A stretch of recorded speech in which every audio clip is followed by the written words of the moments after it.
Bhopal TT नगर थाना क्षेत्र में एक बड़ी घटना सामने आई है, जब शादी के रिसेप्शन से पहले दुल्हन जेवर सहित अपने प्रेमी के साथ फरार हो गई। आपको बता दें कि 18 फरवरी को ही आशीष की शादी विदिशा के गंज बासौदा में सपना सोलंकी से हुई थी। इसका 19 फरवरी को रिसेप्शन रखा गया। रिसेप्शन से पहले ही शादी हॉल के बाहर खड़ी अज्ञात कार सवार 3 युवकों के साथ दुल्हन फरार हो गई, जिसके बाद पीड़ित दूल्हे ने टीटी नगर थाने में दुल्हन के खिलाफ FIR दर्ज कराई। दुल्हन करीब 10 लाख के जेवर सहित अपने प्रेमी के साथ फरार हुई है।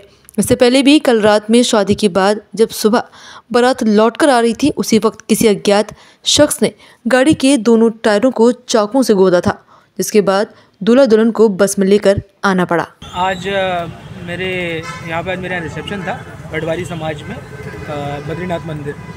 कल मेरी रात को शादी हुई थी और आज रिसेप्शन की पार्टी थी, तो वहीं से मतलब हम लोग लेकर आए थे सिर्फ अभी रिसेप्शन के लिए स्टार्ट करवाएंगे पार्टी वगैरह, फ़ोटोशूट वगैरह के लिए। तो यहीं से भी कुछ लोग आए और जो रोशनी सोलंकी है उसको खींच के पकड़ के गाड़ी में रख के लेके गए हैं। गाड़ी स्विफ्ट डिज़ायर थी और चॉकलेट कलर की गाड़ी। घटना स्थल कहाँ का है? ये टीटी नगर गढ़वारी समाज बद्रीनाथ मंदिर। क्या नाम है आपकी पत्नी का? रोशनी सोलंकी। और कहाँ की रहने वाली हैं? गंज बासौदा, वार्ड नंबर 16। किसी पर शक? मिर्ज़ापुर। मेरे को शक का तो आइडिया नहीं, पर उसका कुछ था पहले से। उस समय कौन कौन साथ में था? उस समय मैं था, मेरी सिस्टर थी और हमारे हमने जो गाड़ी बुक करी थी वो ड्राइवर भैया थे। तो आप लोग क्या बाहर खड़े हुए थे? नहीं, मैं जस्ट बाहर उतरा था।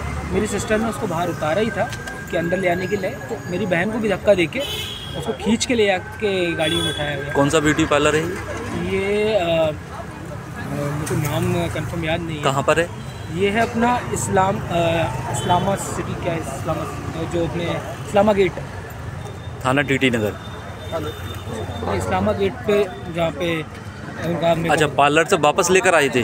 पार्लर से वापस लेकर आए थे। हम बैठ के जा चुके थे, बाकायदा रिसेप्शन के लिए यहाँ पहुँच ही गए थे, यहाँ से लेके गए। कल लगभग 8:30 बजे हमको सूचना प्राप्त हुई थी कि अंकुर स्कूल के पास में एक रिसेप्शन स्थल था, जहाँ दूल्हा दुल्हन जैसे ही आए हैं तो दुल्हन जो है दूसरे गेट से निकलकर और किसी दूसरी गाड़ी में बैठकर कहीं चली गई है। इस आधार पर जब हमने दूल्हे की रिपोर्ट पर गुमिनसान कायम किया और उसमें अग्रिम जांच की, तो ज्ञात हुआ कि रोशनी सोलंकी नामक युवती से आशीष रजक, जो कि हमारा फरियादी है, की शादी हुई थी और रोशनी जो है गंजबासौदा की रहने वाली थी। तो इस बात की संभावना को देखते हुए कि हो सकता है वो गंजबासौदा की तरफ गई हो, हमने रास्ते में तत्काल नाकाबंदी की और एक टीम को गंजबासौदा के लिए रवाना किया, लेकिन वो अपने घर नहीं पहुंची थी। जब वहां गंजबासौदा हमारी टीम पहुंची देर रात, तो उसको फिर ये जानकारी मिली कि रोशनी सोलंकी के अपने पड़ोस में किसी रहने वाले किसी युवक से प्रेम संबंध थे और वो जहाँ शादी उसके परिवार वालों ने की है वहाँ शादी नहीं करना चाहती थी, इसलिए वो अपनी स्वेच्छा से अपने प्रेमी के साथ में संभवतः दूसरी गाड़ी में बैठकर चली गई। इसमें फरियादी का क्या कहना है पूरे मामले में?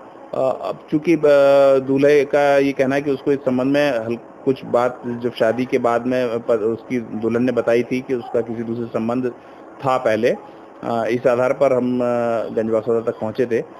दूल्हे की रिपोर्ट पर अभी हमने गुमिनसान कायम किया और हम दुल्हन की और उसके साथ में गए लोगों की तलाश कर रहे हैं।